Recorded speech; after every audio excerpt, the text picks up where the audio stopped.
ও ভবেশদা, বুকের ভিতরটা কিরকম ঢিপ ঢিপ করছে গো। এই জঙ্গলে যে অপদেবতার বাস। আহ, থাম তো বাপু, এখন ওসব না ভেবে তাড়াতাড়ি পা চালা। কিছু দূর যাবার পর ভবেশদা, আমার মাথায় কি যেন একটা ঠান্ডা মতন ঠেকছে গো। ওই দেখি। সঙ্গে সঙ্গে ভবেশকে চুলের মুঠি ধরে কে যেন শূন্যে টেনে নিল।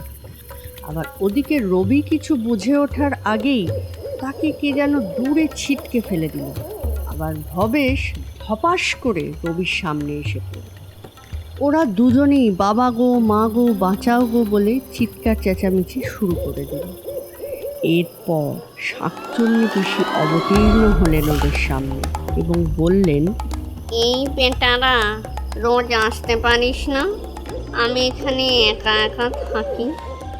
আজ সারা রাত তোদের সাথে খেলা করব।